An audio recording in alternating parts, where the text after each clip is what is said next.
Salut tout le monde, j'espère que vous allez bien aujourd'hui. Alors comme d'habitude, on n'oublie pas de s'abonner et de mettre un petit pouce, ça sera gentil de votre part. Alors aujourd'hui je vais vous montrer comment faire une tête de veau vinaigrette. Alors pour ce faire, donc un plat qui se fait en plusieurs étapes, il faut une tête de veau qu'on va cuire dans un bouillon. Et dans ce bouillon, on va mettre différents légumes, du céleri, du navet. Là j'ai un peu de chou rave, je vais cuire des pommes de terre, des carottes, du poireau. En fait je vais faire un bouillon de légumes avec. Légumes que je vais surveiller parce qu'ils seront servis en accompagnement. La tête de veau elle va prendre 1h30, 2 heures à cuire. Les légumes bien entendu ils vont cuire beaucoup plus vite. Donc je vais les retirer quand ils seront cuits. Et ça me permettra de faire une jolie assiette une fois que je servirai ce plat. Donc je vous expliquerai ça tout à l'heure. Et ce plat-là est accompagné avec une sauce. Alors souvent c'est une ribiche, une ravigote. Alors moi je fais un mix, je fais une vinaigrette avec, il y a beaucoup de choses là-dedans en fait. Déjà je fais la vinaigrette avec moutarde, mayo, vinaigre, huile, un peu de maggi. Ensuite dans cette vinaigrette je vais mettre des capres, du cornichon, de l'échalote, un œuf dur et des tomates. Donc voilà, je vais démarrer tout ça et je vais vous expliquer comment faire. A tout de suite. Voilà, donc la première chose à faire,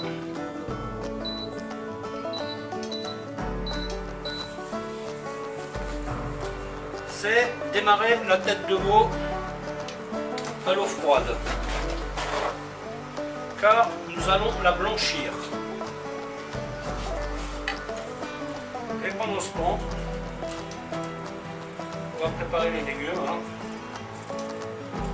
Alors à ce stade, je ne mets rien.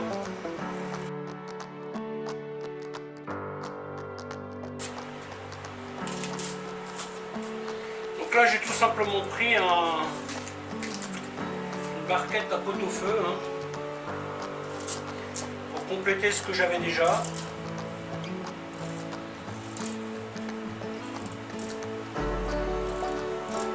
Donc avec ça, il y a déjà de quoi faire. Prenez une grosse casserole. Calculez pas trop juste.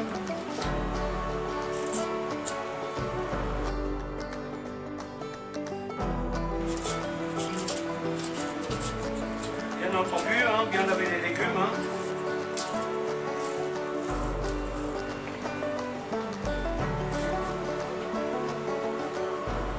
De terre, on leur donne à peu près la même forme. On n'est pas obligé de les tourner, mais l'idéal c'est qu'elles soient calibrées avant de les cuire parce que sinon elles ne cuiront pas de façon homogène.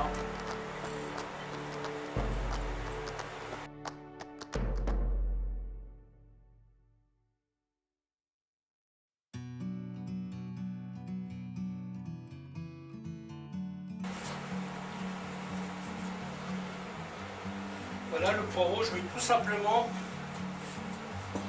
le ficeler avec le persil.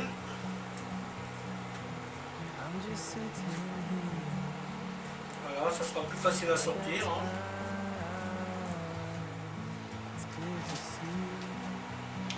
Ensuite, les aromates, le sel, le poivre. Donc là, je mets du gros sel. Du 5 baies, une girofle, feuille de laurier, herbe de Provence et de l'ail. Donc là, vous voyez, quand vous voyez de l'écume, vous l'enlevez. Donc là, je vais y mettre une bonne ébullition, je ne vais pas aller trop vite. Et donc ici, je suis en train de préparer la garniture de ma sauce vinaigrette. Donc à ce stade, vous avez de l'échalote, de l'ail, du capre, du cornichon, du persil.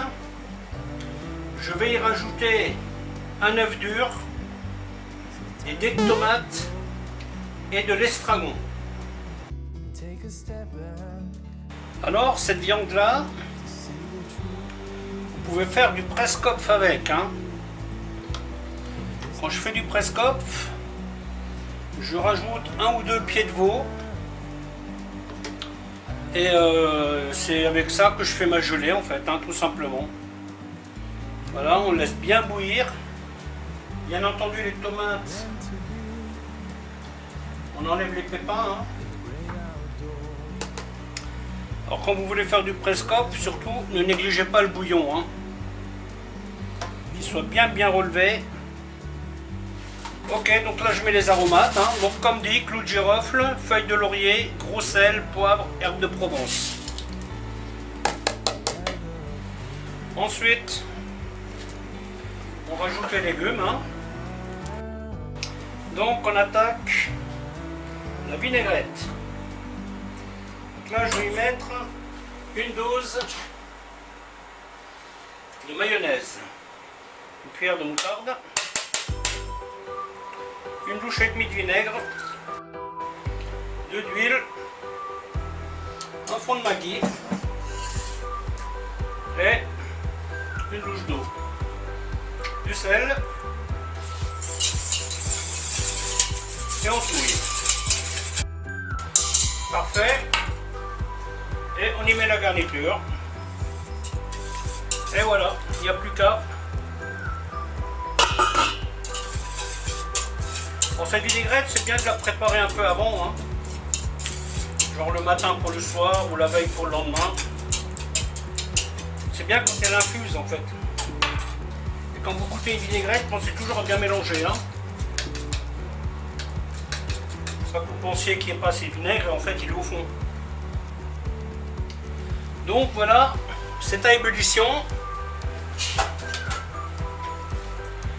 On y met un petit coup d'écumage.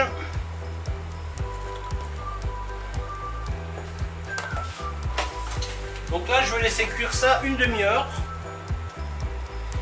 Et par contre c'est un peu embêtant comme vous pouvez le constater. Cette viande a tendance à toujours vouloir flotter.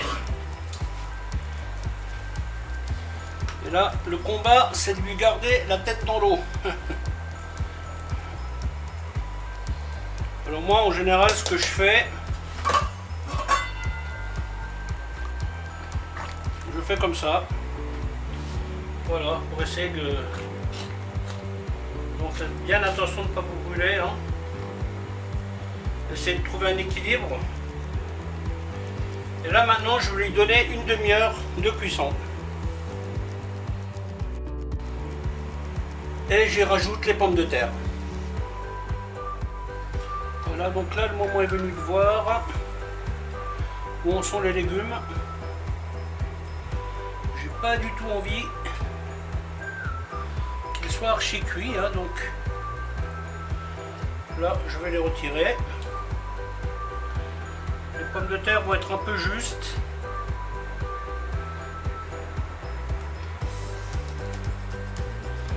C'est pas grave, hein, je les laisserai encore un peu.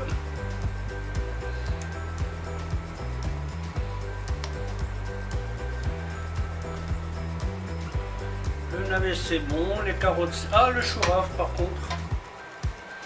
Celui-là, il va cuire un peu plus longtemps.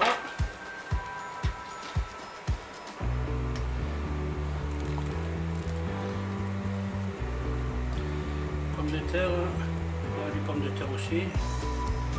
Le chou ça va.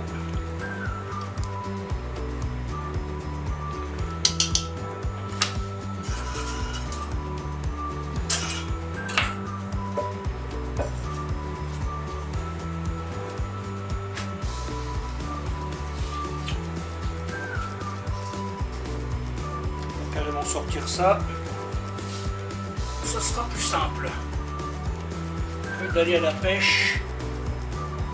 Bon, la viande elle n'est pas cuite, hein. Celle-là, je pense que elle va cuire encore un petit moment. Je vais tout mettre là. Ce qui n'est pas cuit, ben je le remettrai dedans tout simplement. Voilà, déjà on a un bon bouquet hein, de ce fumet là, il a une super bonne odeur. Et si maintenant je voulais en faire du presse-cope, vu que je n'ai pas rajouté de pied de veau, eh ben je le ferai réduire celui-là, vous voyez. Une bonne réduction.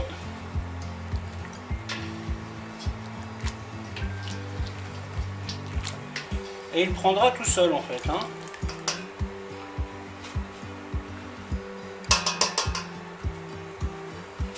Voilà, et donc là on peut remettre la viande. Hop. Ouais, il manque plus beaucoup là. Voilà. Donc le chou rave, j'ai dit que je le remettais. Les pommes de terre aussi.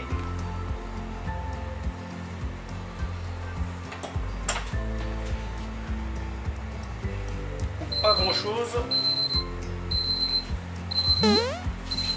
Mais il manque. Voilà, ben je vais remettre une vingtaine de minutes et puis les pommes de terre seront cuites. Hein.